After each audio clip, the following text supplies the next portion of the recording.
Here's another episode of C&V Production. We thank you all for joining. My name is Cecil Austin. I'm the owner of C&H Insurance and co-host of C&V Production Presents. I'm Victor Moran, an IT leader, aspiring entrepreneur, and I also co-host C&V Productions Presents. And today we have a special guest. Yes. We have Rose. Rose, for those that don't know you, who are you and what business are you in?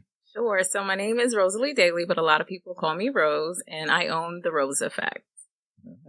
Great. How did you get started in the Rose Effect? Great question. I was operating two businesses simultaneously. So I started actually in transportation logistics, and that's how I met Cecil. And at the same time, I had my consulting business where I help small business owners start and format their business, as well as become funding ready to be able to present in front of the bank, to sit down and, have those conversations where you want a $50,000, $100,000 loan. So I was doing that at the same time as running my trucking company. And trucking, I love it. I loved it. I loved everything that it taught me. But at the same time, I realized that I wanted a business that was a little bit less risky and less cash heavy. And I had that with my business consulting. So I just kind of went more all in that direction and started to do what I needed to do to sell the trucking company. A woman in trucking. That's not something you hear every day. No. How did that come about? Realistically, during the pandemic, I did have a girlfriend that wanted to invest in trucks. And I said, you know what? I'm going to go a different direction. I didn't want to do it. I was still working at the bank. I'm a former banker, guys. I worked at several different banks, and I was a vice president branch manager. And at the time, the pandemic happened. And when everything shut down, the only thing that I saw still moving was trucks. And I remember that girlfriend who wanted to invest in trucks, and she had went on and did that. So I said, you know what? That's an opportunity possibly for me, because I did get laid off from my job. So I was like, what do I do next? Do I want to go back into another banking center when we're in a pandemic and I don't really want to be around people? And I was like, bing, bing, bing, start a trucking company, Rose. You wanted to invest in it, go get the help, and you can do it. You ran a bank before. What's the difference with the trucking company? Right. And that's how it started. Oh, that's awesome. So now let's talk a little bit about Rose Effect and what you're doing now. Yep. Tell us a little bit about how you're working with clients. So we are a boutique advisory firm. And again, I provide a lot of technical assistance, workshop trainings, and we help businesses set their operation structure up. Okay. So I realized that from sitting on one side of the table of working in the bank, when my customers used to come to me, they weren't always ready. They were missing documents. They didn't have their operating agreements. They were missing details. Right. So I took that knowledge and I packaged it up, and that's what I kind of offer in the Rose Effect. But it took a life of its own because a lot of people know me for funding. Right. Yeah. So what was, like, when you started it, what was the reason? What was your biggest why as to, like, you saw, what was the need that you saw that had to be filled? The need was our people were missing key information and we were getting turned down. We were being disappointed, and I felt like nobody was really filling those gaps. I know there were a lot of different cohorts, but I feel like they were just glossing over the level, and they weren't really doing that deep dive and having those tough conversations that we needed as business owners to actually succeed. Like, you have to tell me, if I go into this bank and I possibly say the wrong thing because I'm not educated enough, I can get denied, and I needed that loan to actually, pay payroll or move something forward. So we were missing those conversations, and I was like, I need to fill those gaps. And I did that. Right. Well, it is definitely something that people fall into problems with all the time. Now, are you seeing that with the clients that you currently have, you're making a big difference in the way that they're doing business now? Absolutely. One success story that I can say is I had a client who actually went to, I want to say it might have been Rocket Lawyer, to format their business. And in doing so, there were some missing details. So when they were ready to actually go for funding, and this is a nonprofit, they actually didn't have their nonprofit status. Oh, okay. So I was able to come in, help them register for their nonprofit status. From there, we went in, made sure they had all the operations that they needed. And then we started to apply for funding, and they won 2 grants up to $17,500. So. Oh, well, congrats on that. That's great. Good. That's great. So, when it comes to, I guess, getting funding, what would you say is the biggest challenge or a misconception of people? Like when they need to go get funding, what should they be focusing on? How should they be getting prepared for those discussions? I always say start with your foundation first. When I first started, I called myself a foundation specialist because when you build a house, you start with the plan, right? You go to your architect. That's the same thing as writing a business plan. A lot of us don't write a business plan, and it's okay because I didn't write a business plan, but you still have to have a narrative. Right. So you have to understand what you do, what your who you serve, your numbers. That's the missing details. A lot of us don't come with financials. We don't understand what financials are. What do we need to present to a bank in order to look as qualified to be trusted with this money? And another thing that I see with a lot of entrepreneurs is that we think just setting up an LLC means we started a business. Right. It doesn't. Right. Yeah. So I actually fell into that trap. Starting an LLC means I have a business. But what should people be doing once they start their LLC?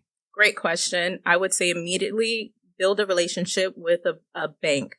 Your bank will be your first lending partner beyond you, right? So pick a bank and start building a relationship. And what does that mean? Open an account, opening a checking, a savings account, and start transacting on that account. Not just opening it and never using it. Funnel some money in. Some people might say, well, Rose, I have not sold a product yet. How do I do that? Well, if you're working, you can actually put money in from your paycheck into that business account. That could be your seed money into yourself, right? Show that you're actually invested into what you're doing. So when you're looking at the bank to invest money, they're like, okay, this person has skin in the game already. Okay. Now, what happens when you have a bank that you're working with? Like, let's say you didn't start the business yet, but you had a bank that you've been working with for a long time. You start the business and you say, okay, well, I'm going to just start with this bank. I open up a commercial account. And then you go to the bank and they're not willing to get you money, right? They're not willing to work with you in any way. Now, in your opinion, is it time to find a new bank?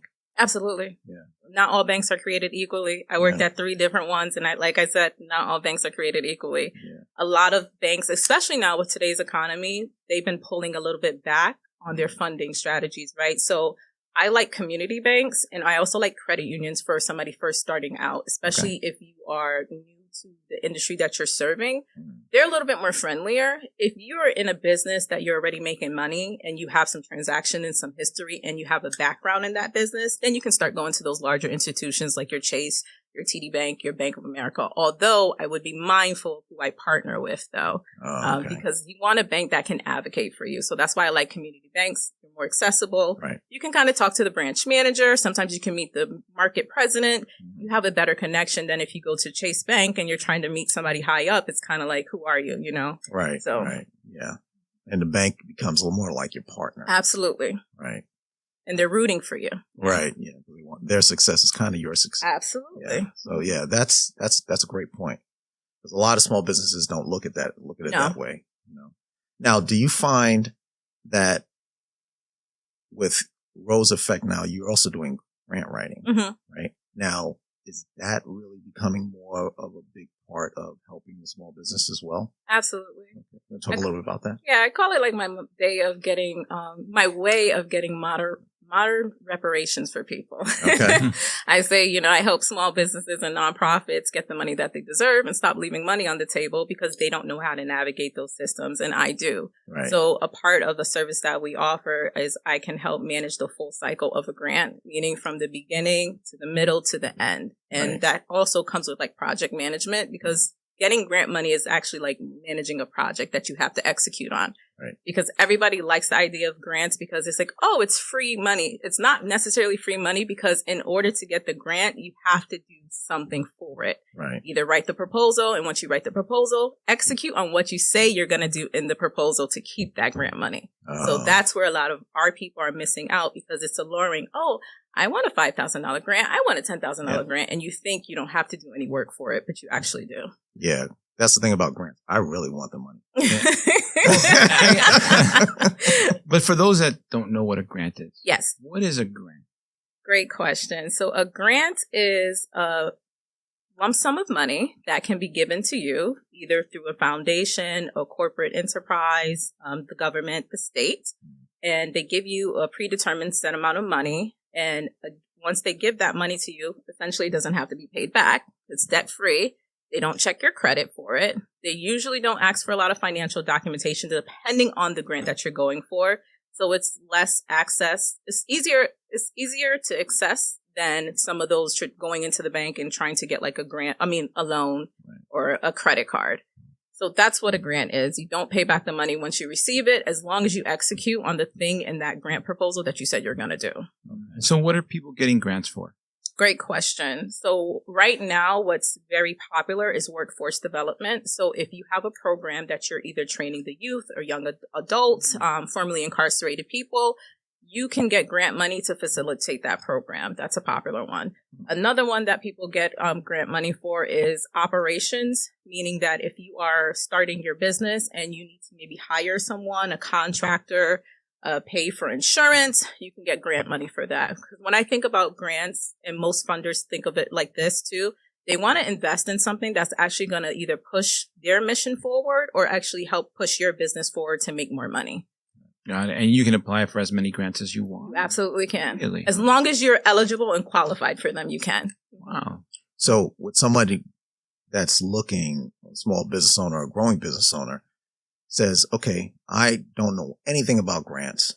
I'll reach out to Rose and she'll take it from there. Or is it like, I'll reach out to Rose and now we really start figuring out how we're going to do this? That's a great question, because I was operating like that. And as I grow and streamline my processes a little bit more, I do want my services to be accessible to the community. But at the same time, I have to honor my time and space and the people that I support. So what I've done is that I do a lot of free trainings. Oh. So you can always come to a free training to kind of learn the bare minimum basics. And then from there, I have services where you can book an audit, or you can do a strategy session with me to kind of roadmap out where you are right now, if you're even ready for that step, if you have the necessary documents before you try to enlist me full time, right? Because you might pay for a grant application and I cannot guarantee that you will get the funding. Right. But I am I'm an award-winning grant writer. But again, no matter how good of a grant writer anybody is, we can never say that we're going to guarantee that you get this funding, because I'm not the one giving you the money. Right. There's a lot of different determinants that I don't control. So I have to make sure that my client, whoever I'm working with, actually understands that, because a lot of people don't understand it's an investment. And beyond just writing a grant for you, I'm helping you flush out your budget. I'm helping you flush out a project or an idea.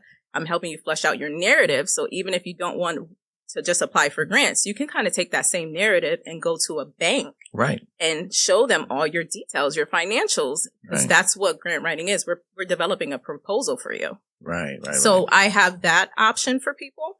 And then also I have retainer services where I can come on short term. I call it like fractional funding officer. Okay. And I can come on 3 months, 6 months, 12 months and work on a project. If it's to get funding, every couple of months, I'm applying for grants. I'm managing that process when we win the grants, the reporting for the grants, and even overseeing the program just to make sure that you're executing on what you told that grantor you're going to do. Okay.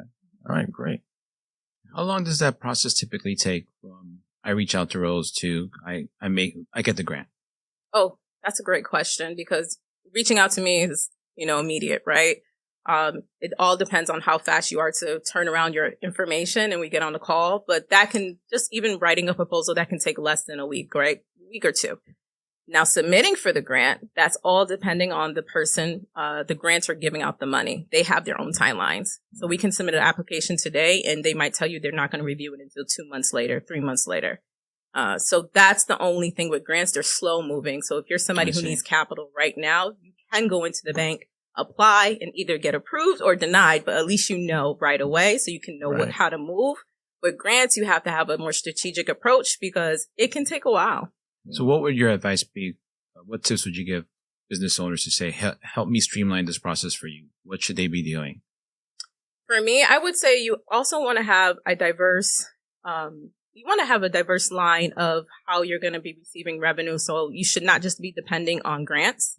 Right. You should have another stream, because if you're a for-profit business, technically you're there to make money off of a product or service that you sell. So grants should not be your end-all be-all. It can help supplement your income, but it shouldn't be the main focus. If you're a nonprofit, I would say it's the same thing, although nonprofits are known to receive more grants than a for-profit business. In today's economy, nonprofits have to have a stream of how they're going to make money.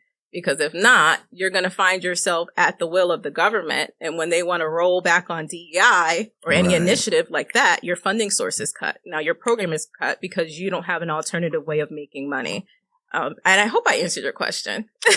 Well, yeah. I guess because the challenge is I'm hiring roles, but I want to make sure that I come prepared. Right? Oh, okay. Yes. That I'm not coming just with a blank slate. Like, yes. What can people do for themselves? What can business owners do for themselves to help?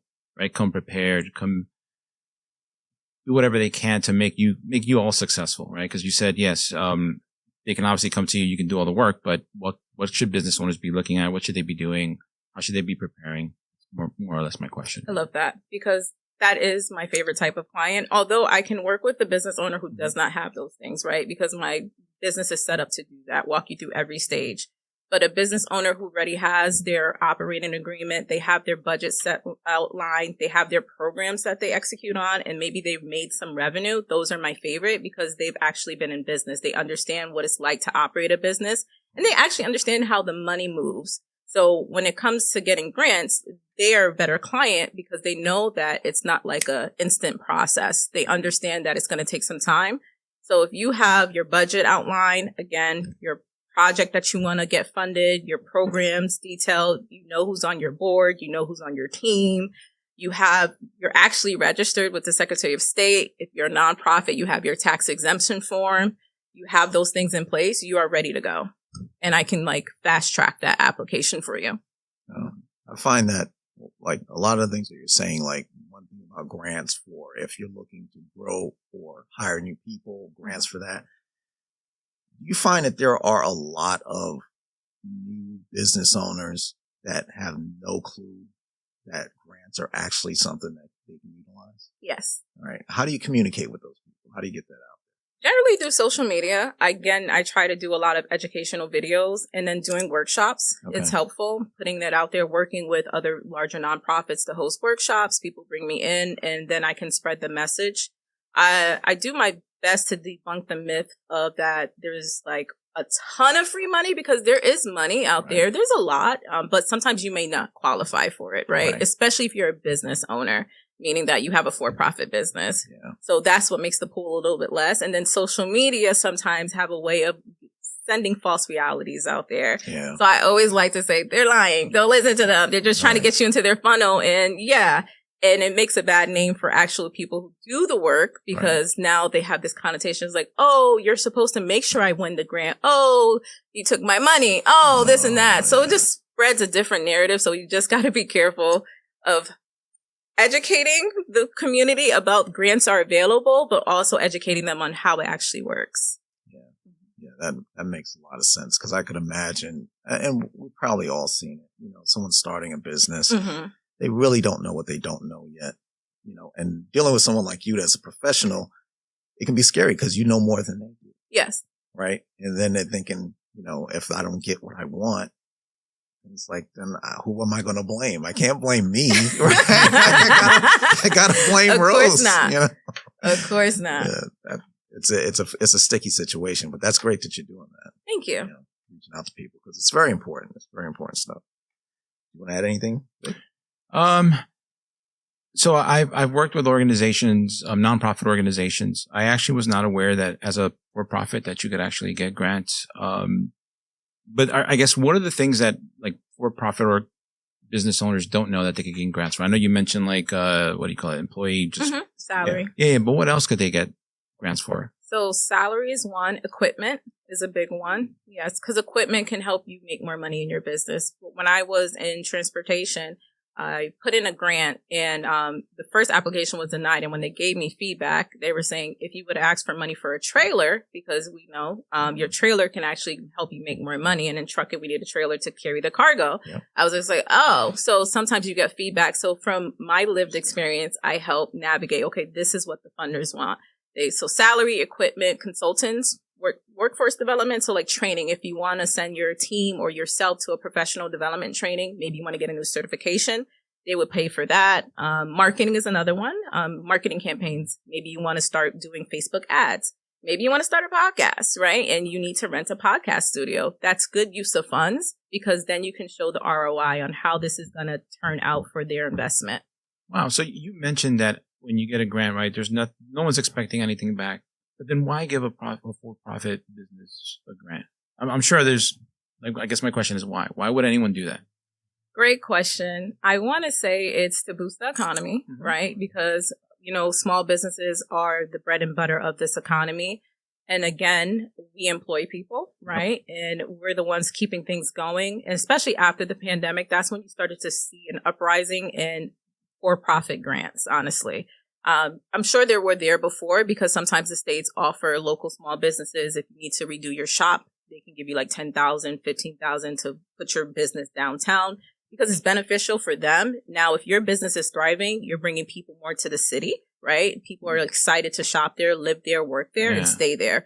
So it's helping every municipality, it's helping them out if you think about it like that. Yeah, that makes sense. No, that makes total sense. It's interesting because during the pandemic, right, you heard about the loans and the government loan, but you don't hear really like, oh, there's grants out there that you can benefit from. I think a lot of I don't know. I just feel like I'm misinformed because the pandemic, I think, kind of opened up the door for people really understanding about grants because it's like, really, it was like at this point, it was like they were kind of giving you the money. Absolutely. They were like, okay, well, we need to boost this economy. So here's, show us your books, show us what you got, and just make a statement. It was so much easier too, because you go online, you just put this in, send this here, and next thing you know, you actually have money in your account. It's like, I'll tell you from my own personal experience, people, I thought it was a scam.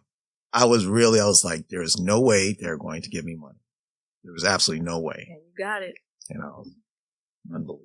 So yeah, grants can be a big help, and the pandemic was a huge thing in letting people understand that it's something that really can help your business. Yeah. What other things do you do, Rose, in your business? Say that again, Victor. What other things are you working on?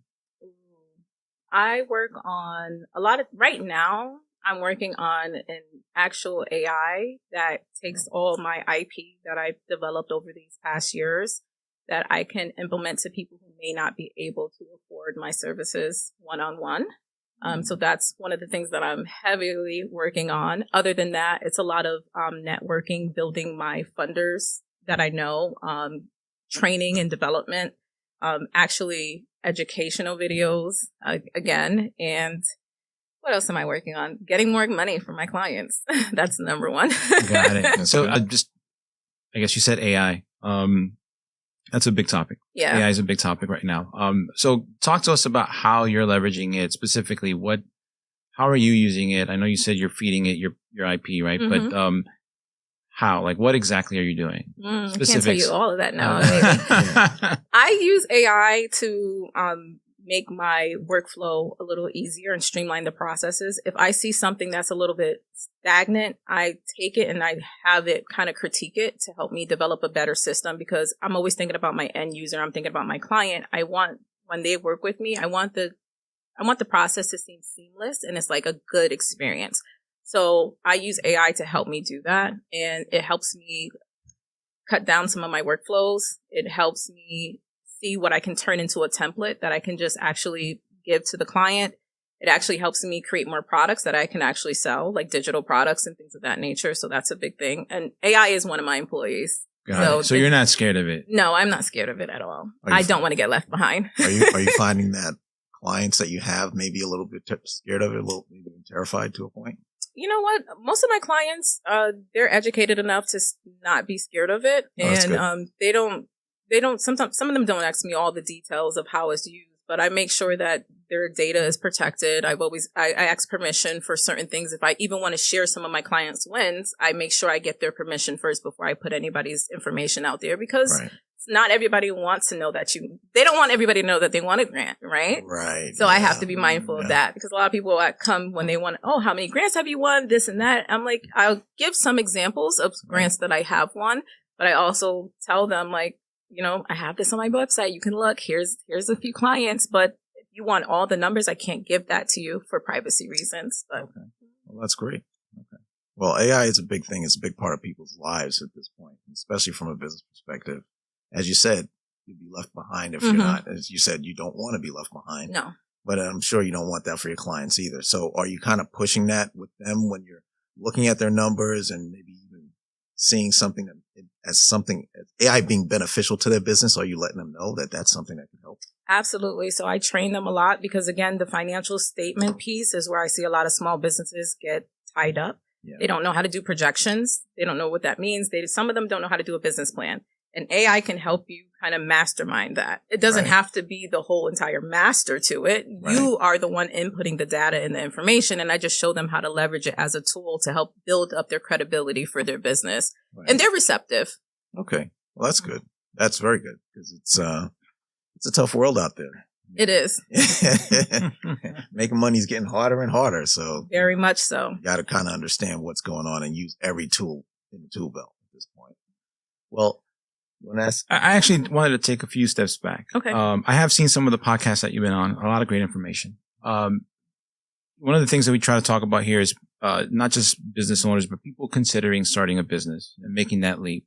And you made a big leap from working at a bank and then starting your own business. And that was I have to say, just getting into the trucking business, there's so many questions, right? But that aside, what would you tell someone who's, thinking about starting a business? It's maybe, whether it's a passion or whatever, but what advice would you give them to make that leap and say, hey, listen, there's going to be risks involved, but what process did you go through to make that decision and then take that next step?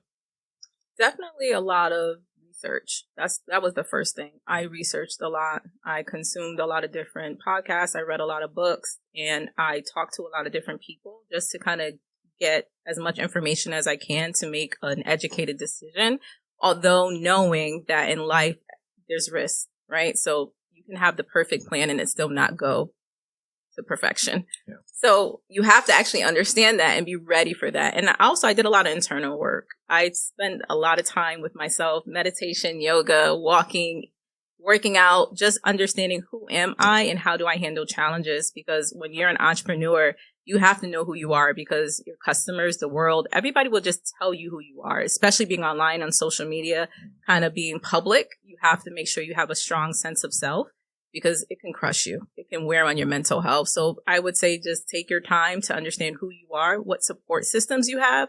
I had a good support system. That's what made it possible, honestly, to keep going when the money was really short. Without that, it would be very hard. So if your basic needs are met, I would say yes. Take that leap of faith, go for it. If your basic needs are a little bit struggling, you can still take that leap of faith, but have a backup plan because things get tough when you're trying to eat what you kill and you ain't kill nothing. Right. Yeah. You said something that resonated with me on one of those shows. I'm going to butcher this, but you said something along the lines like once you learned how to, I think you said something like have like a strong belief for something.